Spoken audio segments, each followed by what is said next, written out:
जय श्री कृष्णा वैष्णव। आज श्री गुसाई जी के सेवक कबूतर कबूतरनी हते तिनकी वार्ता को भाव है। ये है वार्ता प्रसंग 178 178। इसका है वार्ता प्रसंग 1 भाव प्रकाश। यहाँ ये दो सात्विक भक्त हैं।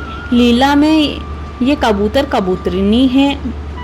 ये श्री चंद्रावली जी को बहुत प्रिय हैं। काहे थे जो ये श्री ठाकुर जी तथा श्री स्वामिनी जी यानी कि राधा और कृष्ण दोनों को गुप्त प्रीति के समाचार पहुंचावत हैं। भाव के पोषक हैं। ताते श्री चंद्रावली जी इन दोनों को बहुत लाड़ लड़ावते। सो दोनों के नाम धरे हैं। सो कबूतर को नाम प्रीति निहावक है, प्रीति निवाहक है, और कबूतरनी को नाम प्रीति मगमनी है।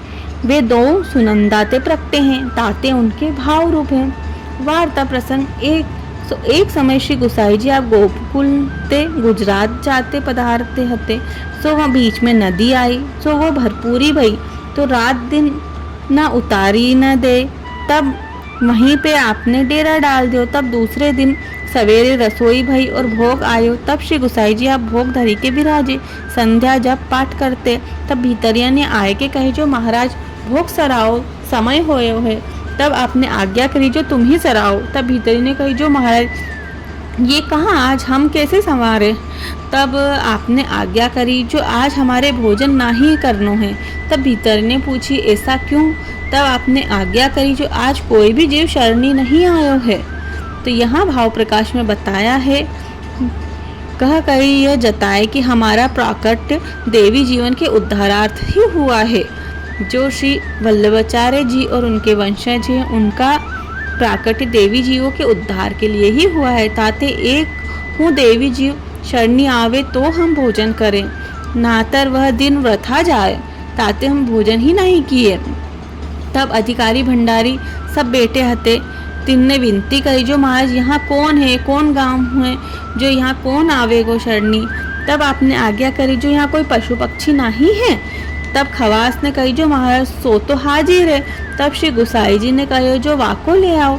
तब खवास ने भंडारी पास उठी के चूगो मंगायो तो कबूतर कबूतरनी को डारियो। सो चूगो चुकते ही चुकते आपके आगे आ गए तो वहाँ चूगा के को लगी गए। तब आपने कृपा करी के उन दो कबूतर कबूतरनी को नाम सुना दियो। तब दोनों को अपने स्वरूप को ज्ञान भयो। सब बात जानने लगे। तब पाछे आप तो वहाँ से उठी के भीतर पधारे, भोग सराए, भोजन किए। तब भोजन करी के आप बाहरी पधारे और कहीं जो देखो नदी उतरी के नहीं। तब मनुष्य देखन को गए। पाछे महाराज जो महाराज उतरी है सो अब सांझ ताई उतरी जाएगी। तब आपने कही जो तैयारी रखो। तब हम फिर निकलेंगे और पार उतरेंगे। तब कोस दोई कोस पर एक गांव हतो जहाँ डेरा की रात्रि बिराजे। पाछे सवेरे वहाँ से कूच भये सो राजनगर पधारे। सो भाईला कोठारी के घर बिराजे। तब पाछे आप तो श्री द्वारिका जी होई के गोकुल पधारे। तब वे कबूतर कबूतरनी उड़ी के कोई गांव में वैष्णव मंडली होत हती तहाँ गए। भाव प्रकाश कहते हैं जो उनने जान लियो कि अब हम तो लीला के जीव हैं।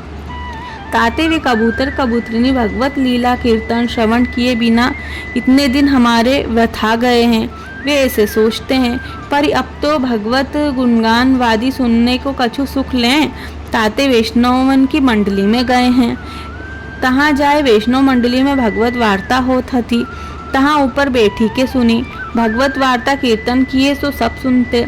पाछे श्री वैष्णव ने प्रसाद बांटियो। तब कबूतर कबूतरनी को देखी के वैष्णव ने कही जो ये उड़े नहीं है, भगवत वार्ता कीर्तन सुने हैं। तब वैष्णव ने इनके आगे भी प्रसाद धरियो सो उन्होंने चुगी लियो। पाछे इनके ऊपर हाथ फिराया तो भी ये उड़े नहीं। पाछे सब वैष्णव ने जय श्री कृष्ण करके चले। तब कबूतर कबूतरी ने माथो नवायो उड़ी के बाग बगीचा में गए। तहाँ रूखा तो सो तामे घोंसला करी के रहे। सो वहाँ कबूतर कबूतरी सो कहे जो आज अपन ने वार्ता सुनी और कीर्तन सुने सो ऐसे अपन में वार्ता करे कहे और सुने। फिर रात्रि में तहाँ रही के सवेरे उड़ी के जाए तो सो चुगो करी के आए। फेरी आए के माला में बैठे। फेरी रात्रि को वैष्णव मंडली में आए। तब ऊपर बैठी के भगवत वार्ता कीर्तन सुनते। तब वैष्णव उनके ऊपर हाथ फेरते, पुचकारते, पर ये उड़ते नहीं। तब पाछे वैष्णव सब अपने अपने घर जाते। तब कबूतर कबूतरनी अपनी माला में जाते।